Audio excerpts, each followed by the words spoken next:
Ladies and gentlemen, good day and welcome to Aarti Industries Limited Q4 FY23 earnings conference call.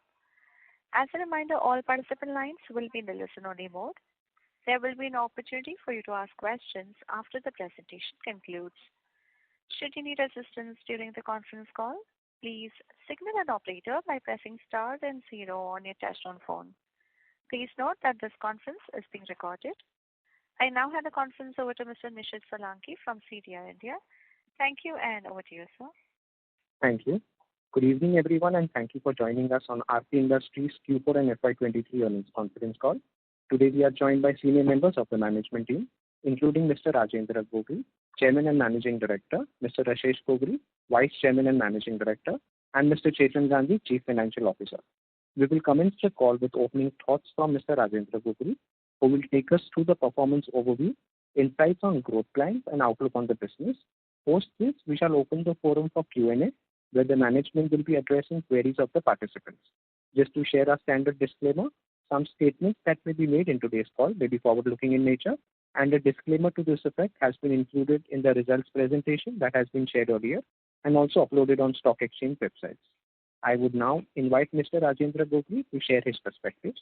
Thank you, and over to you, sir. Thank you. A very good evening to everyone. I welcome you to all our Q4 and FY23 earnings conference call. Hope everyone is keeping safe and healthy. We have shared our results document, and I hope that you have had an opportunity to glance through them.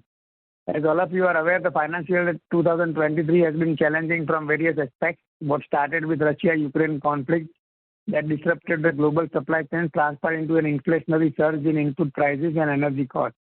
This was in addition to the slowing demand in select developed markets due to deteriorating economic scenario, and very recently the banking crisis in the US that sent shockwaves across the globe. Amidst all this, we displayed resilience, thereby demonstrating strong financial performance in a challenging external environment. This was possible due to our dynamic approach of building a superior business enterprise by meticulously leveraging our strengths in complex chemistry, products, and processes. We have built a strong team, both technical and non-technical, who have consistently supported us in our growth endeavors and helped us navigate through sector vagaries. Our EBITDA for the year ended up very close to guidance of rupees 1100 crore for FY23. We achieved an EBITDA of close to rupees 1100 crore in FY23. Our capex investment was over rupees 1300 crore. Our exports were close to half of total revenues, while the share of value-added products had increased consistently in FY23. If you look at a long-term journey, our chemical business EBITDA has grown over 2x during the past 5 years. That is from rupees 534 crore in FY18 to rupees 1091 crore in the current year. This is despite several challenges witnessed during the periods like pandemic and external market-led disruption, supply chain issues, as well as inflationary headwinds. This sustained EBITDA performance is testament to our vibrant business model and ability to steer growth even in the most challenging period. We also concluded the activity related to demerger of our pharma business into a separate entity, Aarti Pharma Labs, during FY23. Since the demerger was effective 1st July 21, the financials for the historic period prior to the scheme being adopted, that is in October 22, had been recasted to consider the impact of demerger. Moving on to further development, we collaborated for a long-term assured offtake of nitric acid, which is a key raw material. This secures our supply for 20 years and significantly de-risks our small. On the project front, we commercialized the facility for third long-term contract and 2 specialty chemical process blocks in Jagadia in H2 FY23. While our other expansion plans in existing products such as nitrochlorobenzene expansion, acid, installation expansion, etc. Sorry to interrupt here. Mr. Gogri, we lost your audio in between. It's breaking up in between, sir. Hello? Now I'm audible? Yes, now you're audible. Please go ahead. Yeah, okay. I'll just repeat. On the project front, we commercialized the facility for third long-term contract and 2 specialty chemical process blocks at Jagadia in H2 FY23. While our other expansion plans in existing products such as NCB expansion, acid revamp and expansion, anti and ethylation expansion, etc. are on track. This capex, along with the ones already commercialized, will support the volume growth in FY24 and beyond. I will now move to financial performance.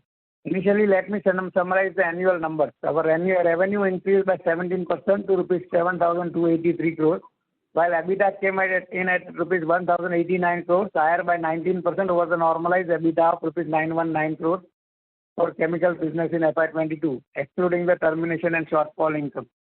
Profit after tax stood at rupees 545 crore.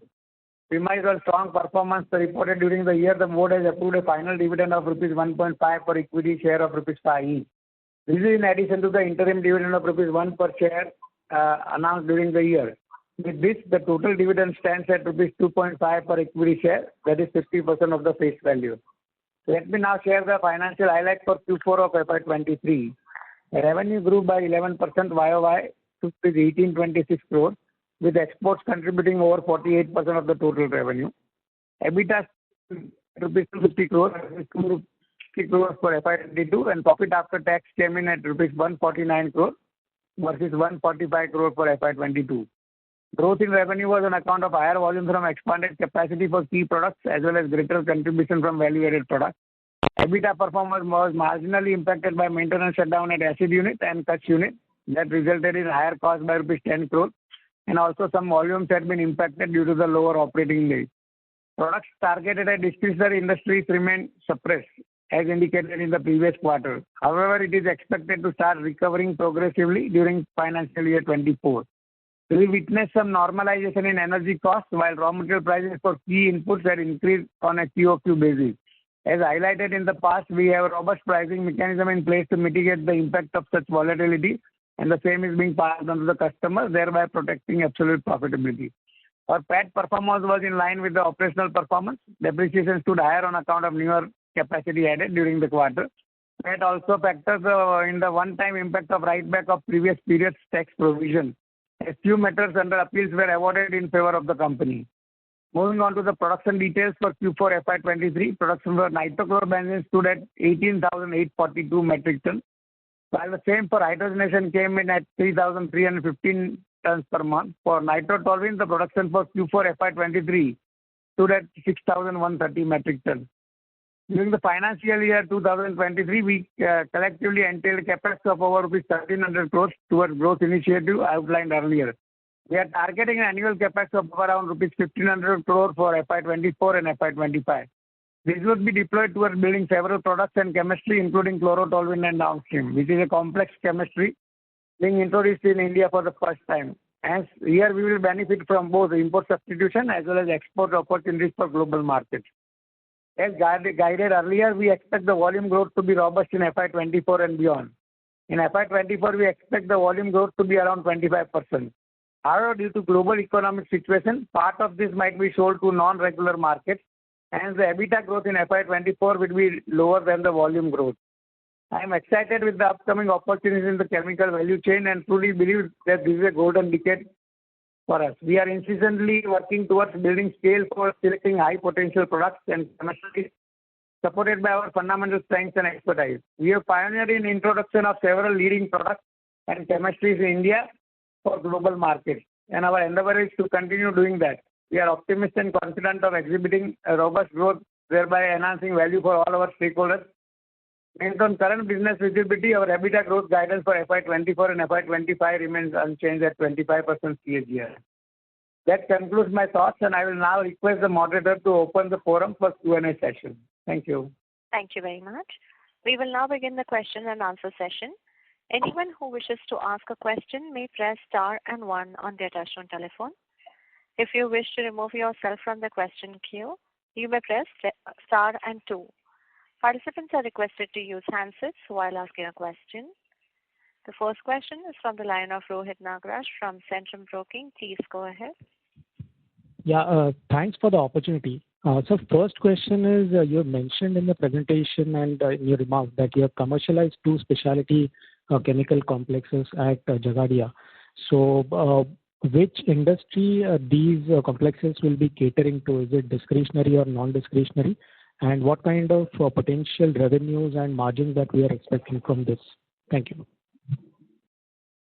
This will be also, they are intermediates going for various end uses, including both agrochemicals as well as on pigments and additives.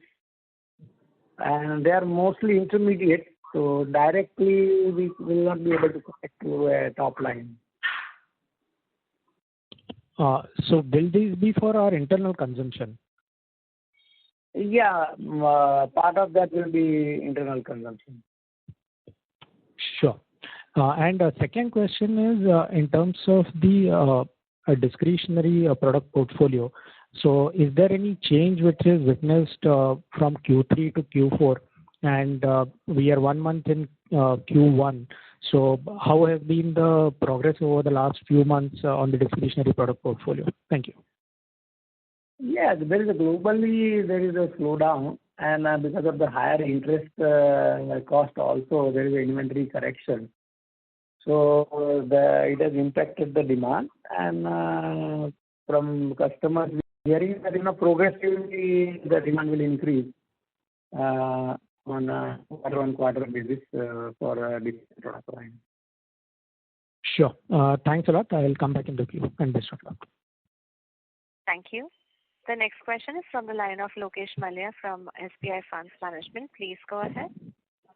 Hi, good evening. My question is pertaining to the working capital and its funding. Can you please tell me what will be the total amount of bank CC fund-based lines, and how much would be the utilization level as on March 31st? A. B. What would be the total amount of debt that is maturing in each of the quarters of FY24, both long-term and short-term? Yeah, so the bank line, including the non-fund-based lines, would be upwards of 2,000 or 2,100 crores. How much of that would be CC and how much of that would be non-fund-based, and what would be the utilization? So the CC would be, in certain cases the lines are also fully fungible, so it will not be, I will not have a specific number because at certain banks it's a fully fungible line between fund-based and non-fund-based. So we'll have to assume that from an overall basis, if you upward somewhere between 1,800 to 2,000 crores of the CC based on the fungibility which is there. And the utilization of that would be in the range of around 1,400 to 1,500 crores. 1,400 to 1,500 crores out of 1,700 to 1,800 crores, if I heard you correctly. 1,800 to 2,000 crores. Okay. And as regards the repayment obligations, the repayment for the year is roughly around 350 crores. It will be evenly spread across the quarters. All the 4 quarters equally. Yeah. Thank you, sir. I'll join the queue. Thank you. The next question is from the line of Anil Shah from Birla Mutual Fund. Please go ahead. Yeah, hi. Am I audible? Yes. Yes. Yeah, okay. Now my question is related to, other expenses and your employee benefits. While I understand your pricing mechanism kind of protects you from a gross profit or a pass-through mechanism, but, over the last few quarters you've been mentioning that you'll have kind of built up your employee cost, both technical and non-technical, from a next league or a next growth phase perspective. And as the top line starts growing and, output starts increasing, we should start seeing these numbers, both other expenses and employee costs, as a percentage of sales to come down quite a bit. But, we haven't seen that yet playing out. So could you just throw some color on that? That's my first question. Second question is there a number that you've given for FY24 in terms of EBITDA growth? While you are maintaining, I believe, 25 guidance of 1,700 crores EBITDA, is there a number for 24 that you've given? Thank you.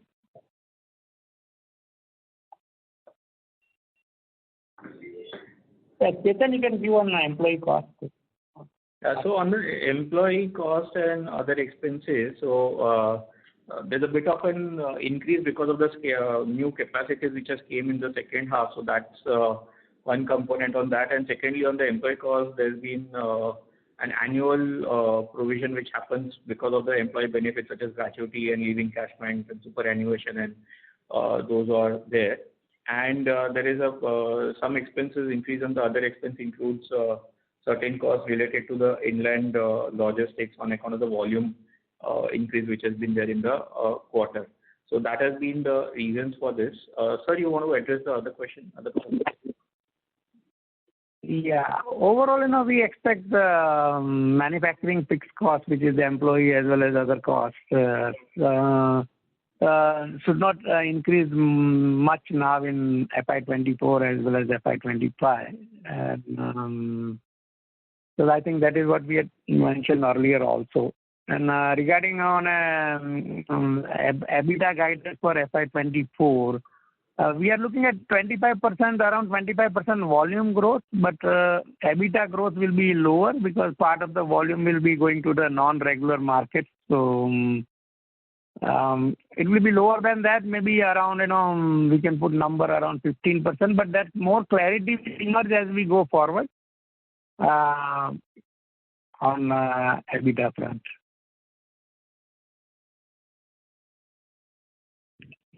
Okay, thank you. Thank you. The next question is from the line of Vivek from Morgan Stanley. Please go ahead.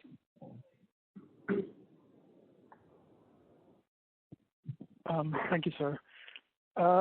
Just an extension of one of the questions that were asked earlier.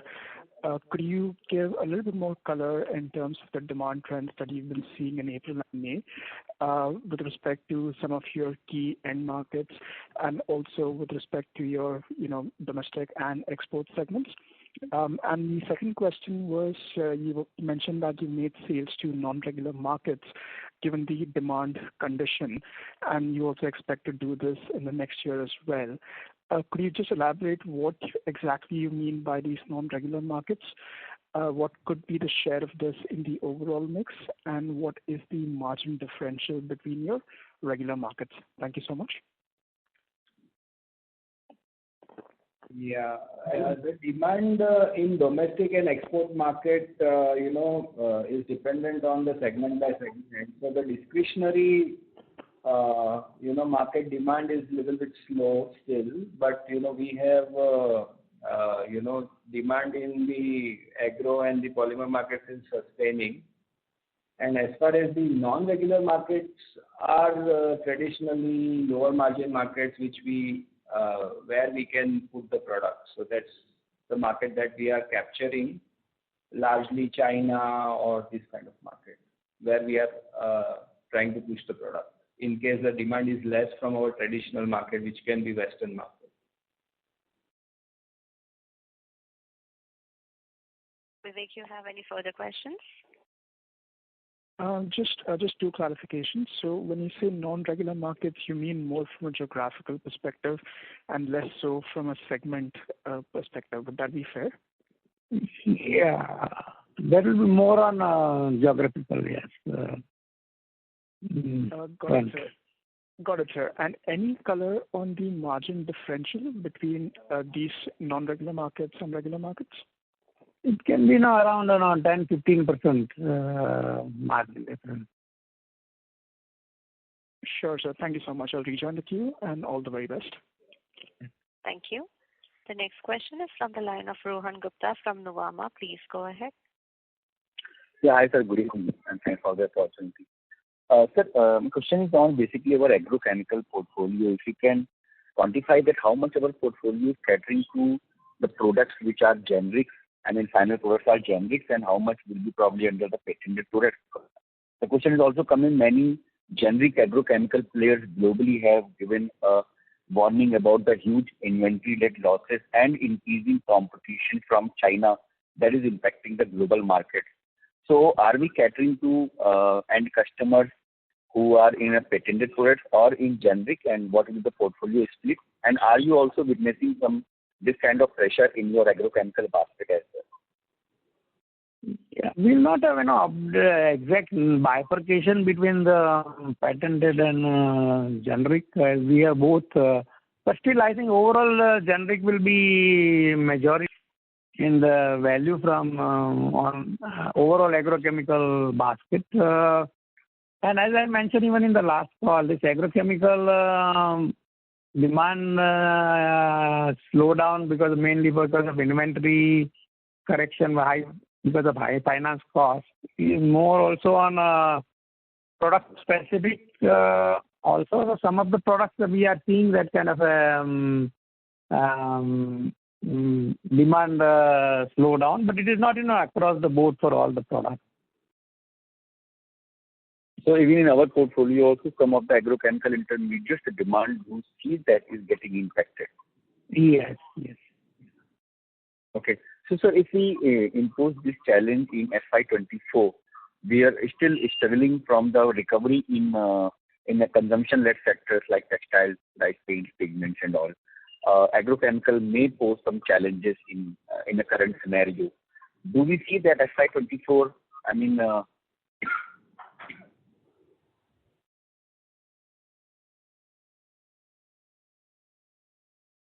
or what will be the driving this growth if all these sectors are facing the headwinds right now? Now we'll be able to increase our overall volumes. I think volumes will drive the growth. But sir, end user industry demands across our segment still remains weak. So yeah, some places we should be able to pick up the market share. So I think where there is some import substitutions are there, or where customers want to bifurcate this diversify, some extra market share will be picked up. So irrespective of demand challenges, we are confident that even from the market share gain, we will be able to grow in FY24 as well as in 25. Yes, yes. Sir, second question is on this raw material prices have started falling, including energy costs globally and also in oil-based derivatives. We have seen that in last couple of years, the energy prices going up continuously in Europe. There were many customers in Europe also was looking an alternative for the domestic manufacturers. Do we see that the trend is reversing now with the Europe witnessing the energy cost normalization? Also across the raw material prices have started softening. So do you see that any trend reversal has started happening, or still we see that even the competitive cost structure which Europe has earlier enjoyed because of low gas is over now, and the opportunities are there for the country like India? Basically, what will happen is that in the future, the energy-intensive products, there will be less increase in manufacturing in Europe. Because in general, there will be a fear of higher energy cost in Europe. As far as the existing manufacturing facility in Europe, I think definitely because of this decrease in energy prices in Europe will benefit them. But on a long-term basis, the energy-intensive product growth in Europe will be curtailed.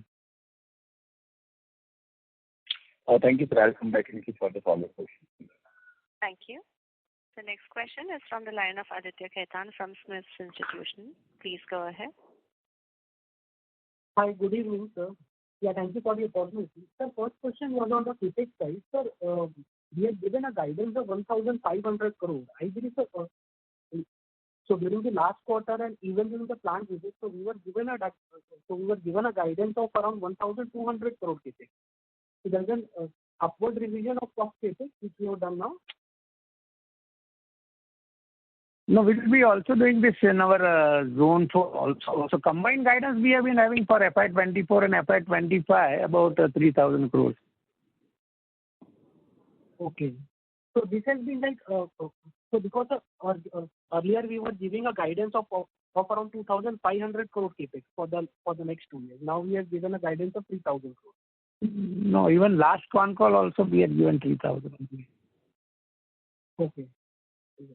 Sir, in any of the basket of Aarti Industries on the portfolio side, are we witnessing any sort of increased competition from China? Because there has been huge dumping which is happening from China right now in many baskets of commodity and specialty chemicals. So are we witnessing same in any of the portfolio in any of the product side, and there has been like increased competition and we had lost any sort of market share?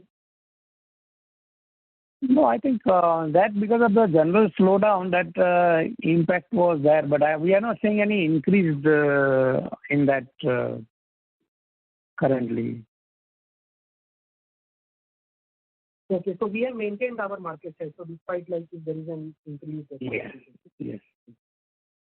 Okay. So just one more question onto the non-regulated market. As you have said that so these markets are generally having lower margins. So how much share or you can say how much percentage would this be contributing to our overall basket? Yeah, generally, whenever, we are not able to put in regular market, we try to go into a non-regular market. So percentage will not be able to, it will be more on a product to product and also over a time to time. So it will be maybe around 5-10%. The 5-10% of the total you're talking of? Yes. Okay. And so just one last question, sir, onto the NCB side. So when will this expansion get commercialized? Yeah, it will get commercialized in Q1 of this FY24. Okay. So volumes will start from Q2? Yes. Okay. Good. Thank you, sir. That's it. Thank you. The next question is from the line of Abhijit Akela from Kotak Securities. Please go ahead. Yeah. Good evening, sir. Thanks for taking my questions. Just a few clarifications. One is with regard to the specialty chemical blocks, the two of them that have been commissioned. Is this part of the 607 crores of capex in the downstream and specialty chemicals that we had disclosed in our presentation at the plant visit? I was under the impression that these would be revenue generating. So is that not the case? And if you could please just help us with how much capex has been invested in these two blocks and how will those contribute in terms of either revenues or margin expansion for us? Yeah, that will be around 300 crores out of that. So partly it will be for captive and partly it will be for outside sales. Exact number on the sales I will not have on that. But I mean, in terms of, say, EBITDA or EBIT, or rather the payback period on this capex, would there be a rough number you could share with us? Yeah, this should be around 25 to 30% EBITDA range. And these are backward integrations for our existing intermediates, is it? Because I don't believe we make active ingredients at this point, right? No. Actually, this will be one of the product on this our chlorobenzene chain, the 2,5-dichloronitrobenzene. It will increase the capacity and it will open up, free up our current nitration capacities in other location, which will be then used for other products. So that is what is one of the this block. So there will be a shift. We'll be able to add new products in other line and this 2,5-dichloronitrobenzene capacity will get expanded in this line. Okay. Second, on the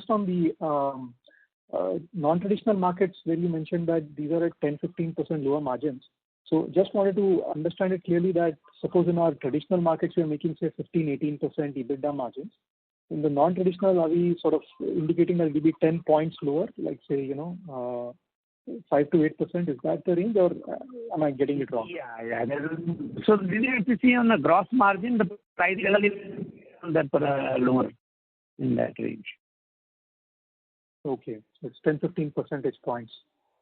And on the OPEX numbers, the employee cost and the other expense numbers for the quarter, adjusting for this maintenance shutdown, is this a reasonable run rate to sort of trend off for the rest of FY24 now?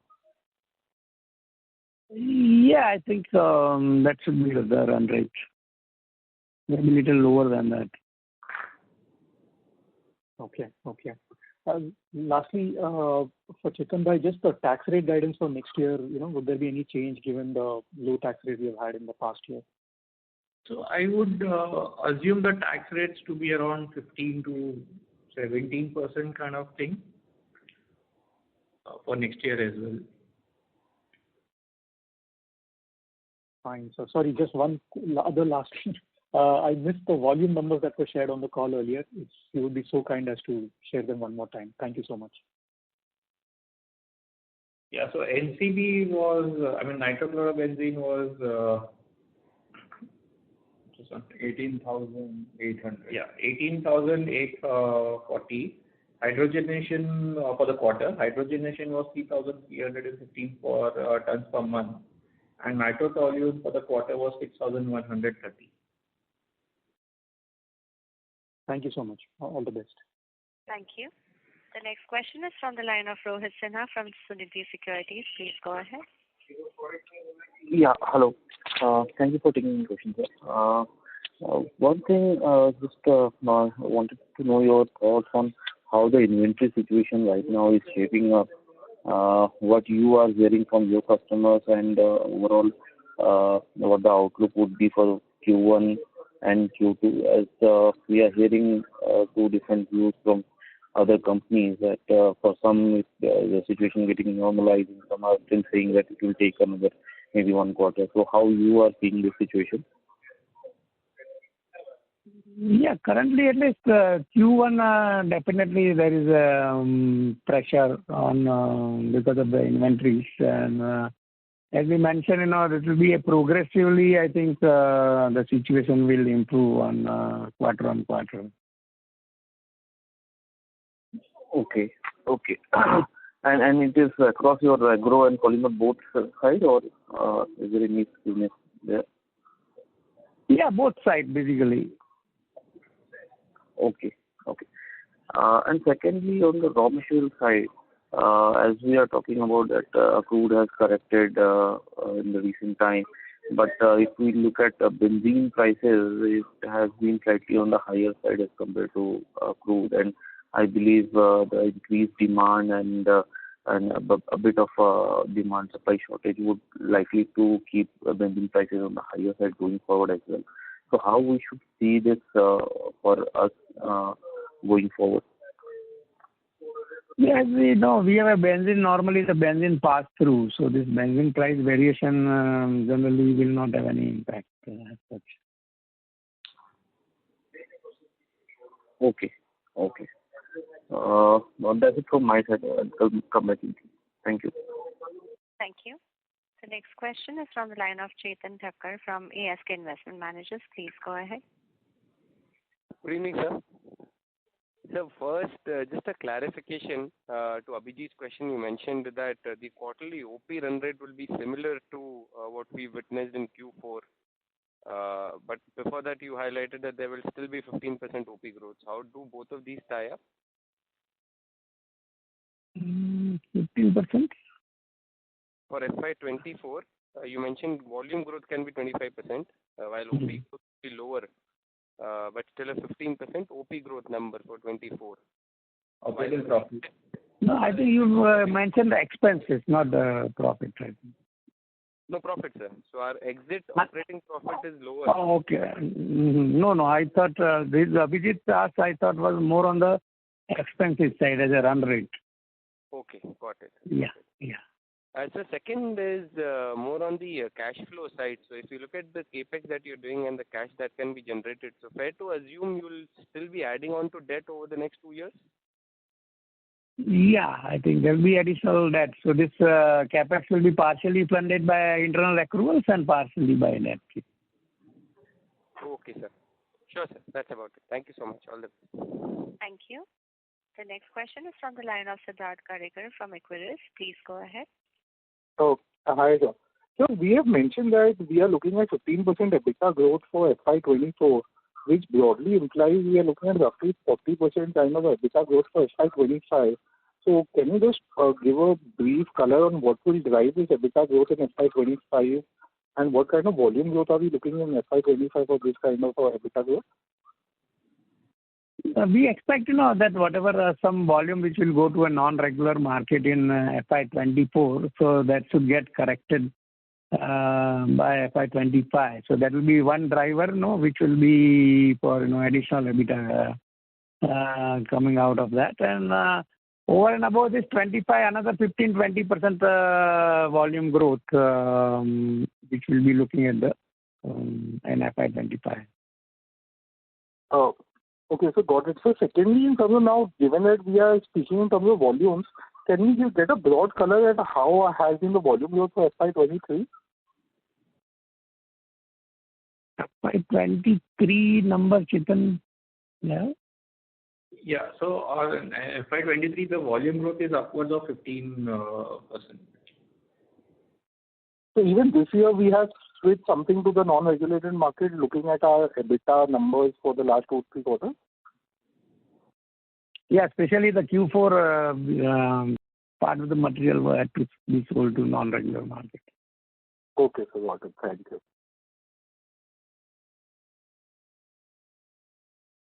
Siddharth, are you done with your questions? Yeah. Thank you. The next question is from the line of Nitin Tiwari from Yes Securities. Please go ahead. Good evening, sir. Thanks for the opportunity. My question was related to the volume growth that we spoke about in FY24 and 25. So if you could please be kind enough to highlight the capacity which would be adding to this growth in volumes, which we have recently commissioned over 23 and perhaps will be commissioning over 24. So if you can just enlist those capacity which will be coming up or which have already come and will be contributing to this volume growth. Yeah, this FY24, our nitrochlorobenzene plant expansion will be completed and some other specialty chemical blocks. And end of FY24 and early FY25, our acid division capacity will be expanded by around 22%.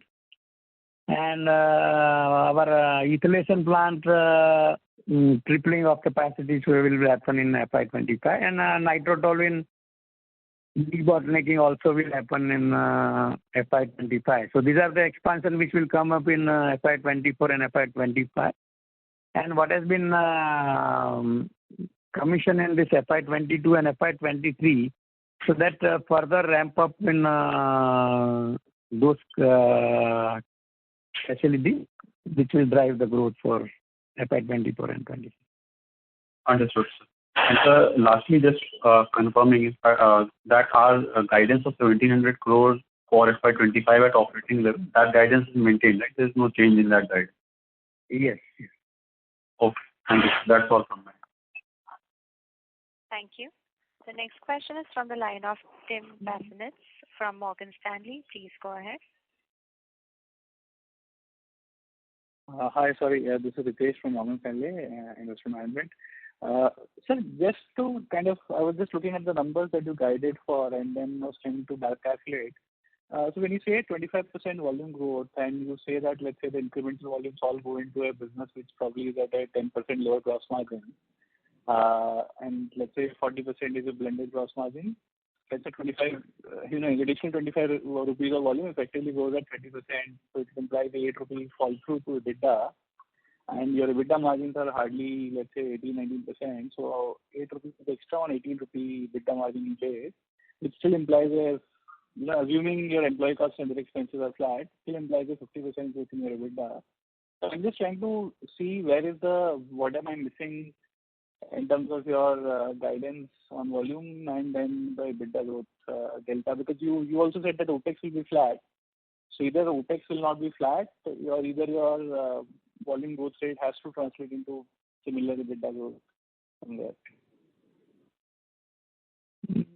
I think OPEX, actually, I do not have a direct Q4 number. So exactly how much was the OPEX in Q4.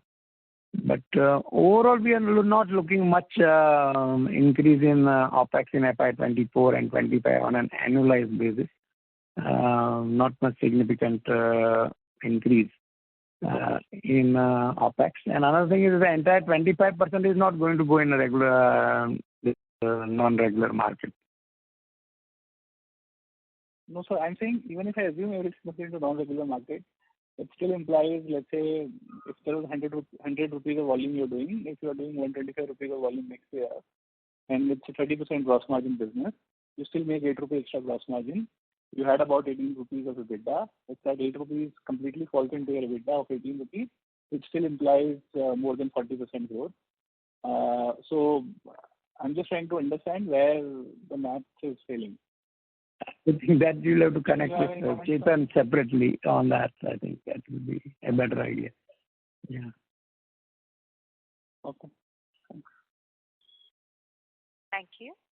The next question is from the line of Surya Patra from Phillip Capital. Please go ahead. Yeah, thanks for this opportunity, sir. I missed the opening portion of the call, sir, so there could be repetition. So, sir, in fact, I wanted to know, let's say, considering the multi-year supply pack, so what is the cumulative revenue that we would have booked in FY23?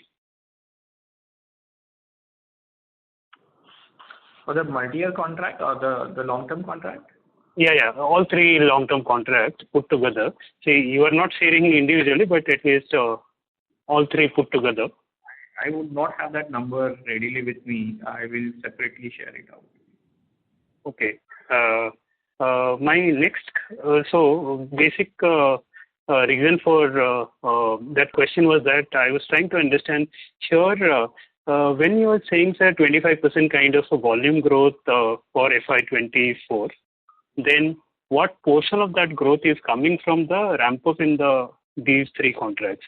And excluding of this, what is the kind of volume growth that we are building for our base business? Yeah. So the base business also, this contract 3 was just commissioned in Q3 of this year. So virtually not any significant volume coming from contract 3. So that everything will go into a growth portion. Contract 2 is more of a flattish, whereas contract 1, we are around 20% utilization. So that may go to maybe 30 to 50% utilization. Okay. Our other volume growth will come both in nitrochlorobenzene and nitrotoluene side also, and on chlorobenzene side also. So all those which are not connected to the contracts, all of that, and the downstream will see volume growth.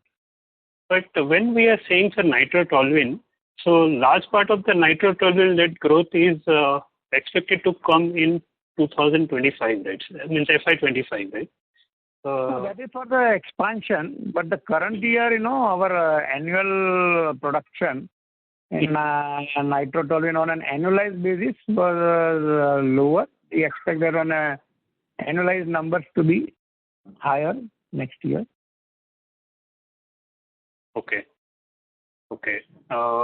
And sir, may I know, let's say the cumulative revenue potential of all these three long-term contracts is kind of 1,000 crore per annum, right? On a optimal. So by FY25, let's say, what is the kind of utilization level that we are anticipating out of this 1,000 crores? As we mentioned, the contract 1 is basically, that is where originally we are thinking we'll move towards 70% or so. That is still on a lower side. Okay. Whereas contract third contract, we should be reaching about 60 to 70% of that utilization in FY25. Okay. And second contract is more of a flattish kind of a thing. Okay. So that means for second contract, are we saying, sir, it will still be having a kind of 50-60% kind of utilization only till 25? So that is not much linked to our returns, are not much linked to the actual utilization. Okay, that way. Yes. Okay, fine. Sir, second question is on, let's say, on the margin expectation for 24. So here I'm just trying to see that the quarterly performance also, let's say, there is no, the gross margin front, there is no issue that what we are finding, but it is the elevated cost. So that is what is dragging down the margin performance. So going ahead, let's say, if we see some moderation in the overall cost, and that way even the revenues are also likely to come down accordingly. So then percentage wise, the OPEX that is likely to remain elevated only. So given that understanding, and there is no greater change that we should see in the gross margin, so then the margins are likely to remain suppressed only even for FY24. Is the understanding right, sir? Basically, there will be a volume growth, and as the volume growth, but part of that is what we are saying, that it will not go to, it will go to non-regulated also. So the entire benefit of volume growth will not come. That's why the EBITDA growth will be lower. That is the broad thing. On an OPEX basis, exactly, I think we'll have to see. Okay. But, yeah. Okay. And just last one, sir. See this, the shutdown what we have taken in the fourth quarter, it is the specific period, means it is an annual shutdown and that happens in the fourth quarter always, or how is it, sir? For both the units? Acid division is down. And our Kutch division was more of an opportunistic, it's not an annual shutdown. But we had to do a lot of asset maintenance and revamp. So for that we had taken. Yeah. Okay. Just last one, sir. This MEA expansion, the ethylation one. So we are multiplying the capacity. So we have already utilized, of the current capacity, we have already utilized majority of it.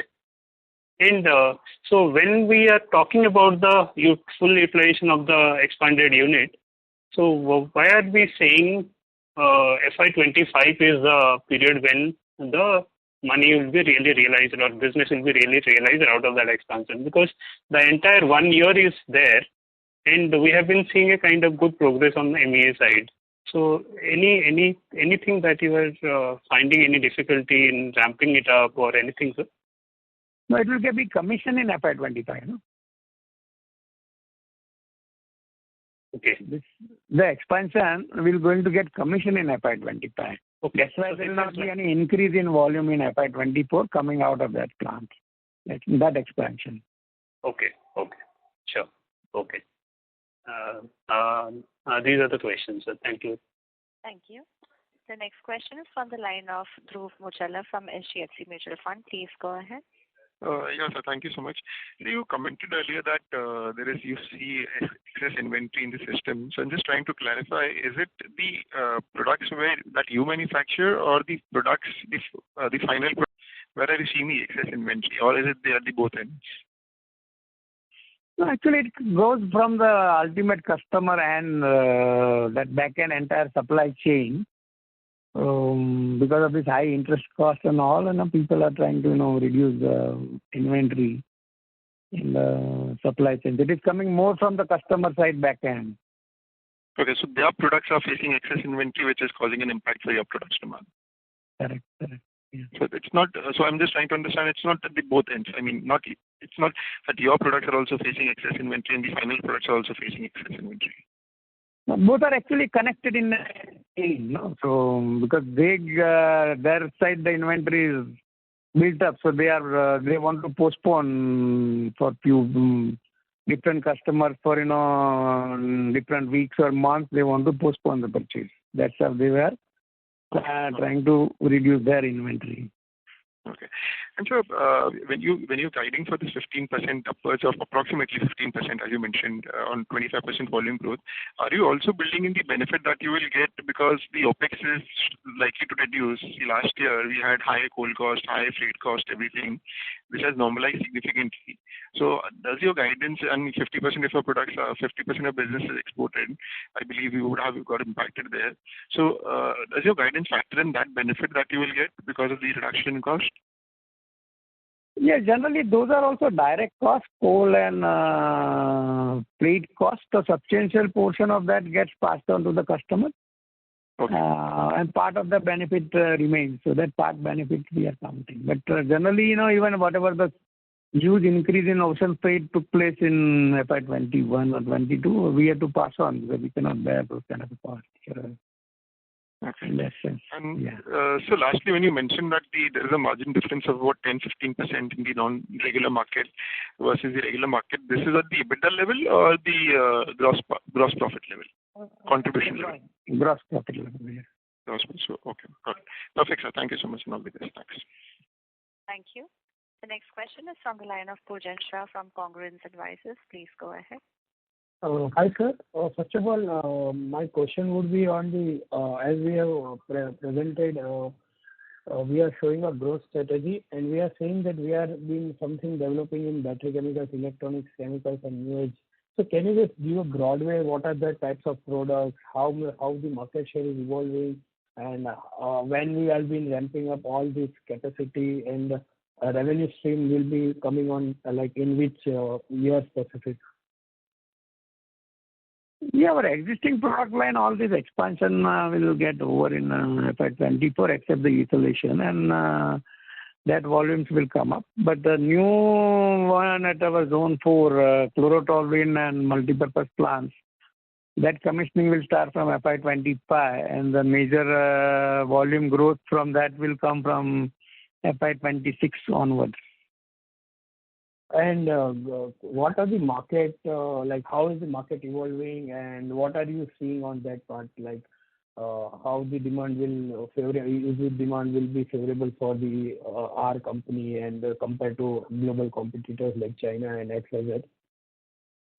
Yeah, the product line what we are putting up there, basically they are in general growing globally between 3 to 7-8% growth rates. So any ballpark estimation market sizing, any idea, like if you can give it? The chlorotoluene what plant we are putting, the capacity for us will be around 20% of the global capacity. Okay, got it. Thank you so much.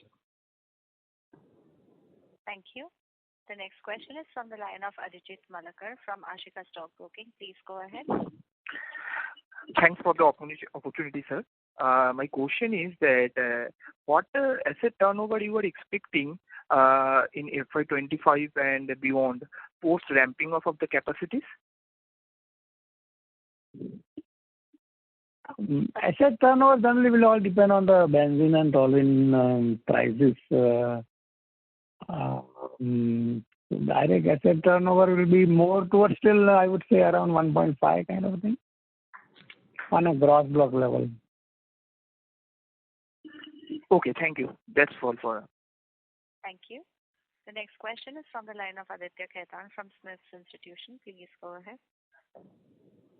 Sir, thank you for the opportunity. Sir, first was onto the PDA volume. Sir, we have not shared that volume into our opening remarks.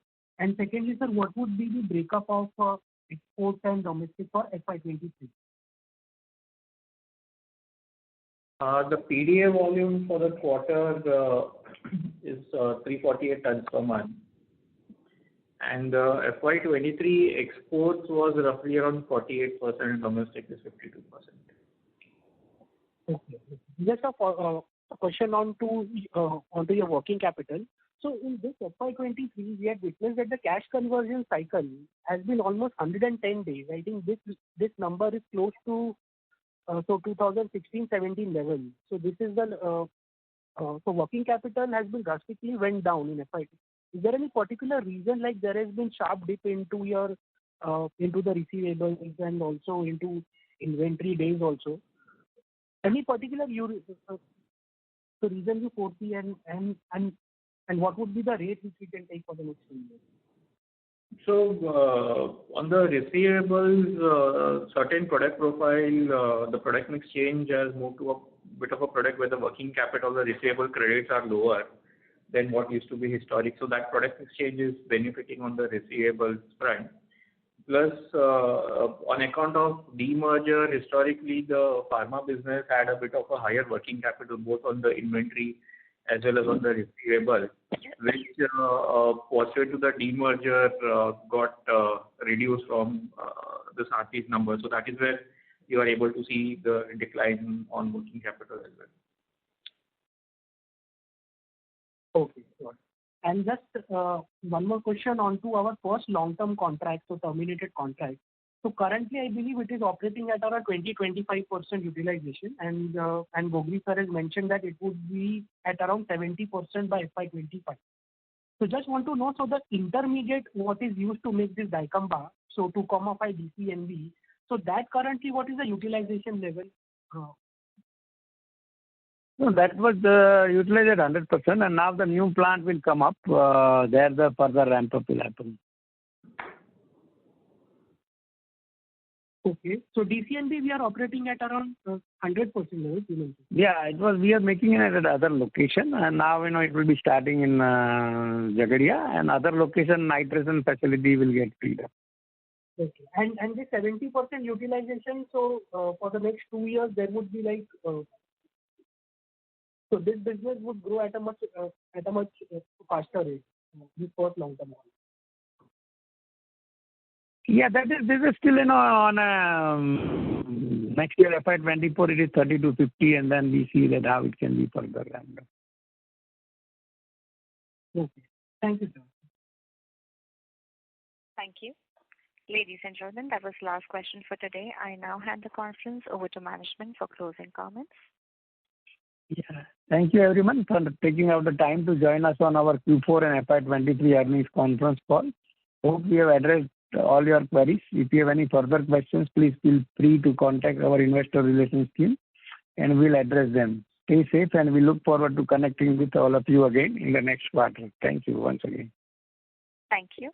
On behalf of Aarti Industries Limited, that concludes this conference. Thank you for joining us, and you may now disconnect.